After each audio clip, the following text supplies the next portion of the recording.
कुछ दिनों से इसे न जाने क्या हुआ था कि एक चुप सी लग गई थी।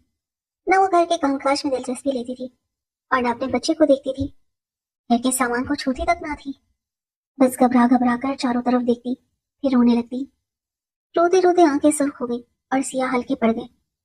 डॉक्टर की समझ में इसका मर्ज न आया। एक पीर साहब ने इंकशाफ किया कि इस पर कुछ असर हो गया है। घर वाले ये सुनकर सहम गए। साजिदा नेक औरत थी, शोहर की अताअत गुजार, 4 बच्चों की शफीक माँ। शादी को 6 बरस गुजर चुके थे। बच्चों को संभालना और घर का काम एक औरत को तमाम दिन मसरूफ रखने के लिए काफी होता है। सारा दिन वो अपने कामों में लगी रहती। शुरू में हालात ऐसे रहे कि गुजर बसर मुश्किल होती थी। फिर अल्लाह ने करम किया और मंसूर ने इतना कमा लिया, एक छोटा सा घर बनाने का ख्वाब भी पूरा हो गया। यूं ये लोग पुराने मकान से नए घर में मुंतकिल हो गए। जिस आबादी में ये शिफ्ट हुए, इसके एक तरफ 1000 गज के बंगले थे, तो सामने 3 कमरों के छोटे मकान। बंगलों में कारें, माली, बावर्ची, चौकीदार, खूबसूरत लॉन और उनमें खेलते प्यारे प्यारे बच्चे जो खूबसूरत लिबास पहने किसी और दुनिया की मखलूक लगते और सामने रहने वाले बच्चों को इनकी कमाईगी का एहसास दिलाते।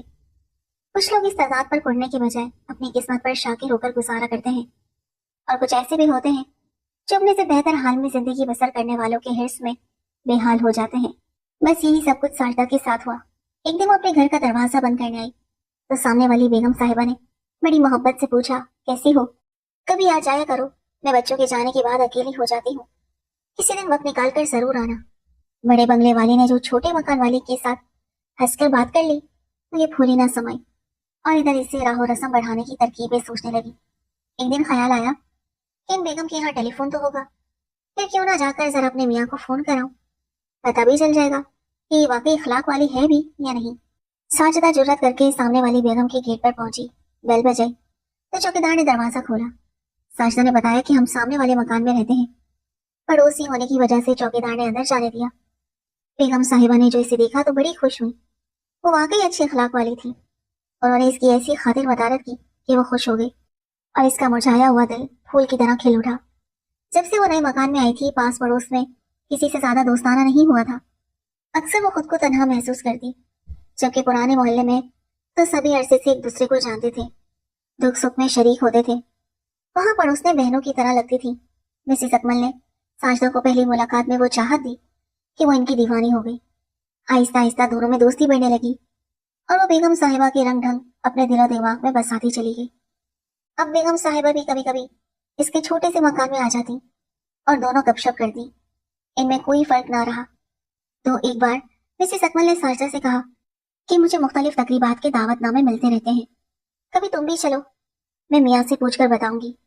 साजिदा ने मंसूर से पूछा तो वो बोले कि तुम्हारी मर्जी है, चले जाना। घर पर तमाम दिन बोर होती हो, कभी कभी सैर व तफरीह और घूमना फिरना भी अच्छा होता है। इजाजत मिली तो साजिदा ने मिसेस अकमल को आगाह किया और कहा कि अब की बार अगर कोई दावत न आए तो मुझे भी ले चलना।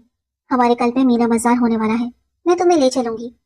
जिस रोज मीना बाजार जाना था, साजिदा ने बुर्का छोड़कर चादर ओढ़ी, अच्छी तराश खराश के कपड़े सिलवाए। इसको मिसेस अकमल के कटे हुए बाल जो शानों पर बिखरे होते थे बहुत अच्छे लगते थे।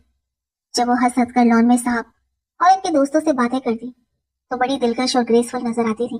साजिदा समझने लगी कि बड़े लोगों की यही निशानियां हैं।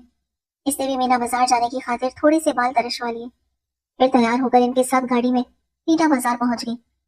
वापिस आई तो दिमाग हल्का फुल्का और दिल खुशगवार एहसास से लबरेज था। वो सोचने लगी कि औरत की असल जिंदगी ये नहीं कि तमाम दिन घर के कामों में ही खपी रहे। कभी कभी घर के बाहर की ताजा हवा इसको ताजगी बख्शती है और जिंदा रहने का एहसास दिलाती है। सोचा कि अब अक्सर तकरीबात में मैं इनके साथ जाया करूंगी। मिसेस अकमल इसको अपनी साड़ी पर गोटा लगाने को दे गई थी। साजिदा ने बड़ी मोहब्बत से रात भर जाकर गोटा लगाई और अगले दिन शाम को साफ सुथरा लिबास पहनकर खुद इनको साड़ी देने को गई। इत्तेफाक से इस रोज बंगले के मालिक ने नशा किया हुआ था। गेट खुला था, वो बेधड़क अंदर चली गई। अकमल साहब लॉन में किसी सोच में बैठे थे। इनके सामने जाम धरा था। वो आगे बढ़ी और सलाम करके कुर्सी पर बैठ गई। साहब ने एक नजर इस पर डाली। साजिदा आज उनको बेहद खूबसूरत दिखाई दी। इनके हवासों पर बिजली सी गिर गई। वो चेहरे का रंग छुपाकर बोले कि तुम्हारी बेगम साहिबा बराबर में गई हुई है, अभी फोन करके बुलाता हूँ। वो बेखबर थी, नहीं जानती थी कि इन साहब की शोहरत इलाके में खराब है और वो अच्छी नजर से नहीं देखे जाते। साजिदा अभी तक वहीं बैठी सोच रही थी कि अकमल साहब आकर बोले कि बेगम आपसे फोन पर बात करना चाहती हैं, आओ इनसे बात कर लो। इसके जहन में ये बात ना आई कि अकेले घर में अंदर जाकर बात करूं या नहीं। वो बेधड़क अंदर चली गई। खिड़कियों पर दबीज पर्दे पड़े थे, जिनमें से हल्की हल्की रोशनी आ रही थी। एसी चल रहा था। कमरा बड़ा ठंडा था। फोन कहाँ रखा था इसे कुछ नजर नहीं आया। अलबत्ता इसने दरवाजा बंद होने की आवाज सुनी, और जो नजर आया वो इस शैतान का चेहरा था। वो अपने आपे में ना रहा था। घर पर कोई था या नहीं, खुदा जाने। बहरहाल ये कमरा बहुत दूर था और दरवाजा बंद था। इसकी चीखों पुकार कोई ना सुन सका और वो बर्बाद हो गई। वो गुर्बत में जरूर पली बड़ी थी, मगर अपनी शर्मो हया की हिफाजत करने वाली। यूं लुटने के बाद एक लफ्ज भी किसी से ना कह सकी। अकमल साहब ने धमकी दी कि अगर किसी से जिक्र किया तो तुम्हारी दोस्त भी तुमसे नफरत करेगी। वो कुछ न बोली, दर्द को दिल से लगाए खामोश घर आ गई। सामने कुरान पाक रखा था। शोहर मगरिब की नमाज पढ़ रहा था। बच्चे भूखे थे, मगर वो आकर बिस्तर पर गिर गई। शोहर ने पूछा कि क्या हुआ, तबीयत तो ठीक है। वो क्या कहती। एहसास गुनाह ने इसे झंझोड़ कर रख दिया था। काश ये सब कुछ ना होता। इसी वक्त इसके शोहर को दोस्त ने आवाज दी तो वो इसके साथ घर से चला गया।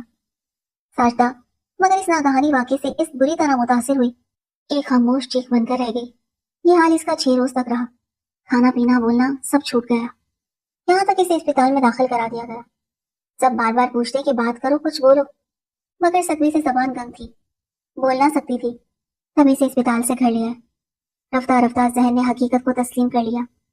शोहर से पहली बात यह की कि तुम इस मकान को फरोख्त कर दो, हम इस घर में अब नहीं रहेंगे। मुझे यहाँ डर लगता है, कभी कभी डरावने साए चलते फिरते नजर आते हैं। मंसूर ने बहुत मेहनत और मोहब्बत से ये घर बनवाया था। वो इसे फरोख्त नहीं करना चाहता था, फिर मकान जल्द फरोख्त भी नहीं होते। अच्छी कीमत के लिए इंतजार करना लाजमी था। जबकि साजदा कहती थी कि मैं एक दिन भी यहाँ रहना नहीं चाहती। अगर मेरी जिंदगी अजीज है तो तुम हर सूरत जल्द अज जल्द इसे बेचो, चाहे आधे पैसे मिले ले लो, मगर अब यहाँ नहीं रहूंगी। बेशक किसी झोंपड़ी में रह लूंगी। मंसूर यही समझा कि इस पर किसी जिन भूत का असर हो गया है। वो इसे एक पीर के पास ले गया।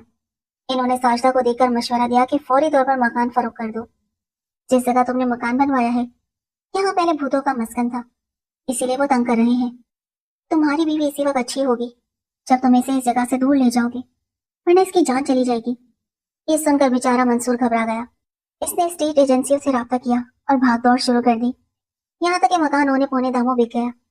रकम गिरह में बांधकर ये लोग एक छोटी आबादी में चले गए।